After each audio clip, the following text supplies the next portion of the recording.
మన ముఖ్యమంత్రి గారికి యూనివర్సిటీ తెలుగు యూనివర్సిటీ పేరును సురవరం ప్రతాప్ రెడ్డి యూనివర్సిటీగా మార్చడం వరకు నిర్ణయం తీసుకున్నందుకు మనస్ఫూర్తిగా వారికి ధన్యవాదాలు తెలియజేస్తా ఉన్నాను. సురవరం ప్రతాప్ రెడ్డి గారి పేరు తెలుగు యూనివర్సిటీకి ఆవిష్కరణ చేసే సందర్భంలో వివాదపూరితమైనటువంటి విమర్శలు ప్రతి విమర్శలు రావటం చాలా బాధాకరంగా ఉంది.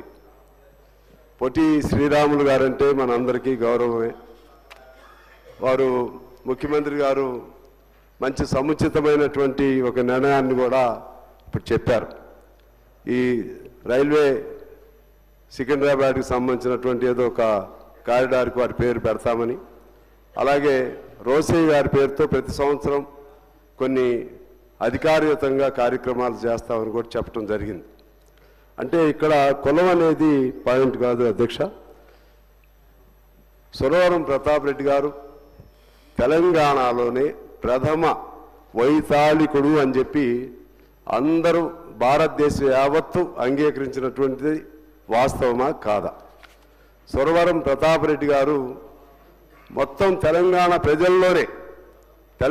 ప్రజల్లోనే ప్రథమ వైతాళికుడు ఆయన. అదేవిధంగా 1930లో మొట్టమొదటిసారిగా ఆంధ్ర మహాసభ ఏర్పాటైంది. దానికి ఆయన ప్రథమ అధ్యక్షుడు. అది ఎందుకు ఏర్పాటైందంటే ఆ రోజుల్లో మనందరికీ తెలుసు, తెలుగు మాట్లాడే అవకాశం ఉండేది కాదు. ఆంధ్ర మహాసభ ప్రారంభమే తెలుగు భాష మాట్లాడే హక్కు కోసం, దాంతోపాటు వెట్టి చాకరీ రద్దు కొరకు, దాని తర్వాత ఇంకా అనేక అంశాలు జోడీ అయ్యాయి. ఆ ఆంధ్ర మహాసభే అంతిమంగా ఆనాడు హైదరాబాదు రాష్ట్రం సాధించుకోవడానికి, అంటే కేంద్రం మన ఆనాడు భారతదేశంలో విలీనం కావటానికి చేసినటువంటి పోరాటానికి అంకురార్పణ చేసినటువంటి ఆంధ్ర మహాసభ ప్రథమ మహాసభకు సురవరం ప్రతాప్ రెడ్డి గారు అధ్యక్షత వహించారు. అంటే అక్కడి నుంచి మొదలయ్యి ఆనాడు భారతదేశంలో విలీనమైంది. ఆ మధ్యకాలంలో తెలంగాణ సాయుధ పోరాట చరిత్రే ఇవాళ తెలంగాణని నడిపిస్తూ ఉంది. ఆ తెలంగాణ సాయుధ పోరాటానికి బీజాలు వేసింది కూడా ఆ ఆంధ్ర మహాసభ అధ్యక్ష రావినారాయణ రెడ్డి గారు కానీ, బద్దం ఎల్లారెడ్డి గారు కానీ, మొగ్దుం మొహిద్దీన్ గారు కానీ, అక్కడ భాష లేదు, మతం లేదు, అందరూ కలిసి. ఇప్పుడు వేరే ఐలమ్మ గారి పేరు పెట్టారు, ఆమె కమ్యూనిస్ట్ బిడ్డే. అదేవిధంగా దొడ్డి కొమరయ్య కమ్యూనిస్ట్ బిడ్డ.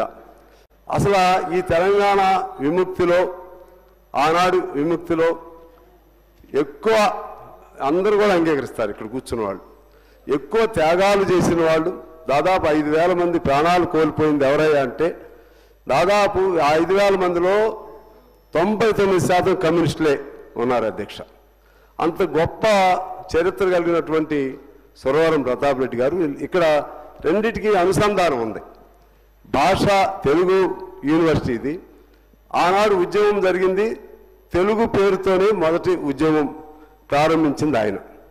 అలాగే తెలంగాణలో కవులు లేరు అనేటువంటి అపహాస్యం ఒక ప్రముఖులు చేసినప్పుడు 364 మంది కవులను ఆయన సమీకరించి వారి ఆర్టికల్స్ను 6 నెలల్లో గోల్కొండ పత్రికలో ప్రచురింపజేసి, ఇది తెలంగాణ సత్తా, కవులు లేకపోతే కళాకారులు, సాహిత్యం, దానికి గడ్డ తెలంగాణ అని చెప్పి రుజువు చేసినటువంటి గొప్ప వైతాళికుడు సురవరం ప్రతాప్ రెడ్డి గారు.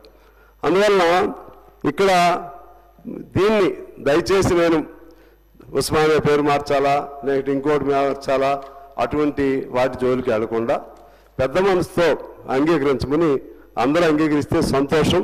ఎందుకంటే వారు చక్కగా చెప్పారు ముఖ్యమంత్రి గారు.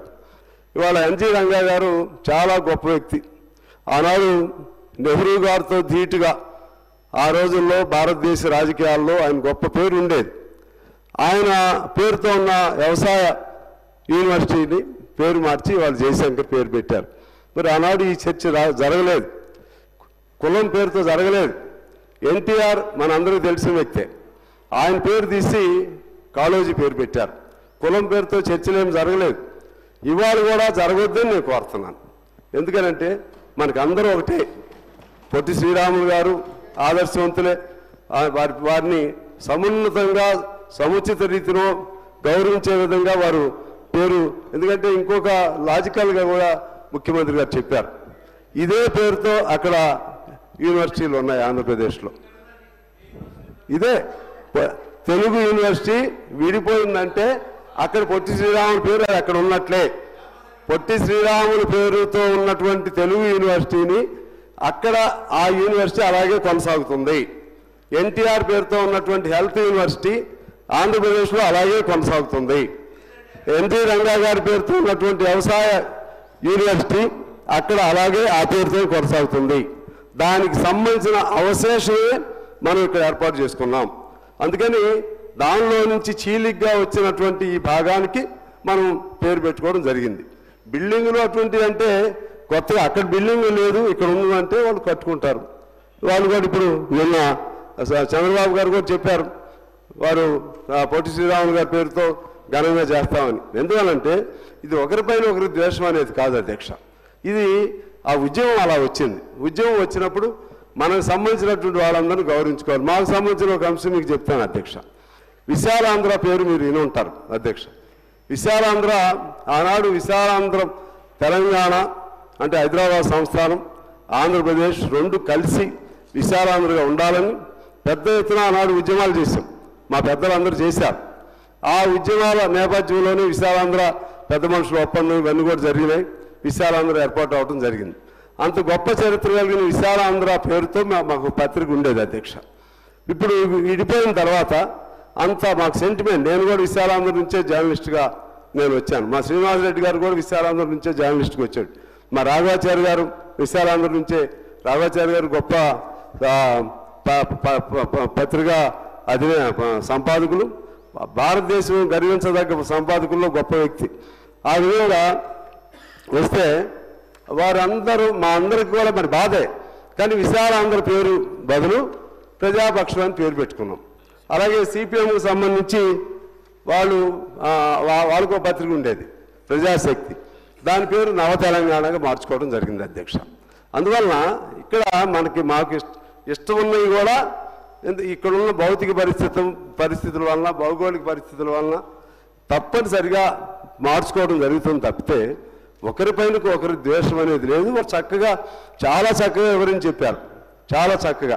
ఆయన ఇప్పుడు అందులో రెడ్లు ఏంటి, లేకపోతే ఇప్పుడు మరి రంగా ఏ కులం, ఎన్టీఆర్ ఏ కులం, మరి జయశంకర్ ఏ కులం, లేకపోతే కొండా లక్ష్మణ్ బాపూజీ ఏ కులం, ఇవన్నీ మనం ఆలోచన చేయవలసినటువంటి అవసరం ఉంది అధ్యక్ష.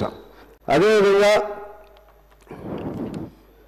ఇదే ఇప్పుడు ఇంతకుముందు నేను చెప్పింది, Chandrababu Naidu expressed the government's commitment to establish a Telugu university in the name of Potti Sriramulu. అంటే తెలుగు యూనివర్సిటీని ఇక్కడ ఈ పొట్టి శ్రీరాముల పేరుతో ఇప్పుడు ఇక్కడ ఆటోమేటిక్గా ఆ యూనివర్సిటీ వచ్చేస్తుంది. ఇది ఎప్పుడైతే మనం నిర్ణయం చేశామో చంద్రబాబు గారు అక్కడ నిర్ణయం చేశారు. అందువలన ఆ ప్రాంతంలో వారిని గౌరవిస్తూనే ఆ పేరుతో ఇక్కడ పొట్టి శ్రీరాములు గారి పేరు కూడా ఉండే విధంగా మంచి నిర్ణయం చేసినందుకు నేను ముఖ్యమంత్రి గారికి అభినందన తెలియజేస్తున్నాను. వారిని కూడా నేను కోరుతున్నాను, ఆంధ్రప్రదేశ్ వారిని కూడా కోరుతున్నాను. సురవరం ప్రతాప్ రెడ్డి గారి పేరు, జయశంకర్ గారి పేర్లు అక్కడ కూడా పెడితే బాగుంటుంది. ఆంధ్రప్రదేశ్లో ఇప్పుడు మనం పెడుతున్నాం ఇక్కడ, ఆ విధంగా పెడితే బాగుంటుందని నేను కోరుతూ, ఇక ఉస్మానియానా లేకపోతే అటువంటి దయచేసి వాటి జోలికి మనం వెళ్ళొద్దు. ఎందుకంటే మన రాజ్యాంగం ఇవాళ అన్ని మతాలు కులాలను అంగీకరిస్తూ ఉంది కాబట్టి దాని జోలికి వెళ్లకుండా మనం ఇక ఈ ఉన్న వారు చేసిన ప్రతిపాదన బిల్లు రూపంలో ఇవాళ ప్రవేశపెట్టారు. అందరం పెద్ద మనసుతో ఈ బిల్లుకు ఆమోదం తెలియజేస్తే దీనికి ఆయనకి మన ప్రథమ వైతాళికుడికి సమున్నతమైనటువంటి గౌరవాన్ని అందించినట్లుగా, ఆయన చనిపోయిన అనేక సంవత్సరాల తర్వాత ఆయన గుర్తు చేసుకున్నట్లుగా, ఆ విధంగా ఆయన పట్ల మనకున్నటువంటి ఆరాధ్య భావాన్ని తెలియజేసినట్లుగా తెలంగాణ ప్రజలు వారిని చిరస్థాయిగా గుండెల్లో దాచుకున్నట్లుగా అర్థమవుతుందని తెలియజేస్తూ అందరికీ నేను చేతులెత్తి నమస్కారం చేస్తున్నాను. దీన్ని ఫర్దర్గా డిస్ప్యూట్ కానివ్వకుండా ఆమోదించవలసిందిగా నేను కోరుతా ఉన్నాను. మంత్రి గారు. అధ్యక్ష,